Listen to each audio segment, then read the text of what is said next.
the final game we have here, DC Defenders favored by 8 at the LA Wildcats. Right now, a over-under of 44 at FanDuel Sportsbook. Sean, what do you think?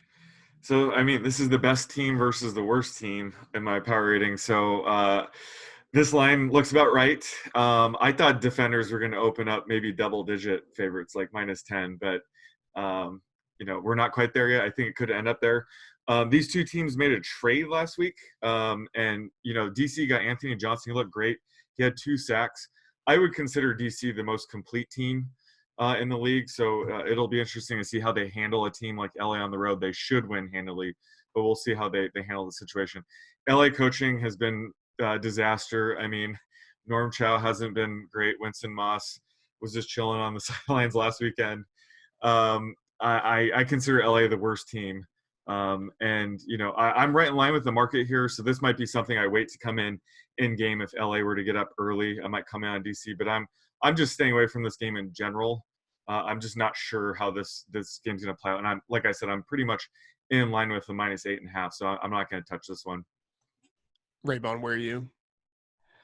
Yeah, I have it a little lower in terms of the number, but I agree. The LA Wildcats, as Sean alluded to, just do not look well coached. Now, they did make strides on defense. It seems like perhaps that, all that upheaval actually helped them a little bit. They were able to hang in there for 3 quarters against Dallas and then kind of fell apart in the 4th quarter. So that's a positive. But, man, I mean, DC was impressive in their 27-zip shutout of the Guardians. So, it's Cardale Jones, and he's far and away the best rated quarterback in terms of his PFF grade.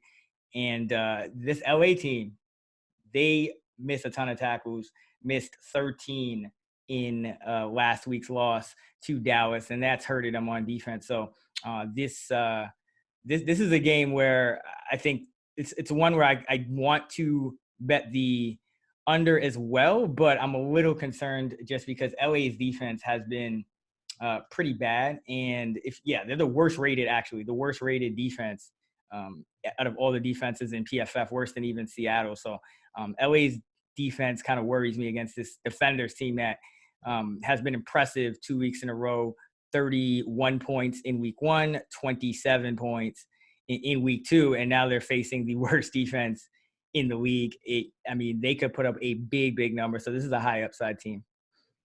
Yeah, I think on the one hand, I think this number is fair. On the other hand, if I had to bet one of these teams, it definitely wouldn't be the Wildcats, even at an 8-point spread. You look, Raybon, you mentioned the Wildcats with their defensive struggles. They had Jalen Dunlap and Harlan Miller as their starters at corner in week 1. Dunlap was out in week 2, and Miller played through his doubtful designation, but he played only, 11 snaps or something. Like, he wasn't one of their primary cornerbacks out there. They're both uncertain for week 3, so we could have one of the best offenses in the league going against a team without its 2 starting perimeter cornerbacks. And I just think that Rashad Ross and DeAndre Tompkins on the outside could destroy whoever they're going against. So, a good situation for them. Where are you guys on DFS? Sean, who are you looking at? So DeAndre Tompkins for sure. He's just way too cheap at 5,700. Unfortunately, I think he's going to be super chalky. So make sure you have him if you don't want to, get lapped by the field here. But he missed week 1, and then week 2 he led the team in targets. So I think that we saw him run a route on 70% of dropbacks. That should only go up. It looked like he basically took away Dupree's role, and Tompkins looked really good and had a touchdown. He's just way too cheap given this usage and being on a high scoring offense like DC. Just way too valuable at 5,700 to pass up this week. All right, Raybon, what about you? Yeah, I love that call on Tompkins, and I think if you look at the routes run, Eli Rogers ran 95% of the routes, so he's obviously in play as well. Top 5 wide receiver in my model, Tompkins as well. But Ross is probably the guy who's a little bit overpriced just because he's up at 94, and he ran 67% of the routes. Now, he's a big play guy. I think he's averaging 24 yards per catch. So Obviously in play in tournaments, but I think Tompkins is a great value. And then looking at the running backs, Donnell Pumphrey, he's my number 3 running back on DraftKings this week. He's obviously very active in the passing game, kind of one of those Darren Sproles type of guys. He's 7K, but again, I don't think you really have to worry about running back prices because you only need one, and there's so much value at wide receiver. And especially if, it's kind of a game theory play, but in tournaments, I think those DC wide receivers, as high upside as they are, they're going to be pretty highly owned. So owning a guy like Pumphrey and Jarrell Presley, their other running back, both of those guys are in my top 7. So Pumphrey's 3 and then Presley's 7. 44% of the routes for Pumphrey, 36 for Presley last week. They're both pretty active in the receiving game and both getting a fair amount of carries. So I like both of those guys. And then on the LA side, LA, because of how bad their defense is, Nelson Spruce has really benefited, and he's put up some huge numbers. So he's now 10.9K, but again, there's so much value that I think you can kind of mix them in. And I think the way to do it would be in a game stack with DC, because remember, DC putting up a lot of points in their first 2 games and 27 or more, and then they're going against the worst graded defense. So LA probably is going to have to throw, and Spruce is going to be the guy that would benefit, I think, the most from that. So I don't mind kind of spending up on him. It's kind of tough to know exactly what's going to happen after. I mean, Trey McBride, I think he was active last week, but didn't even play. He's 3.3K. We expected big things, or we expected him to be a factor here. Adonis Jennings has kind of, taken some of those snaps, and he saw an increase in his usage up to 72% of the routes last week. So he's 3K. So he's a guy that, depending on what happens with Syed Blacknall, who's questionable, Jennings could be a guy that, especially if McBride is still going to continue to be, they're taking baby steps with him. I think Jennings is a sneaky play, given the potential game script. Yeah, and I think he caught a 3-point conversion last week too. The first in Jennings. history. Yep.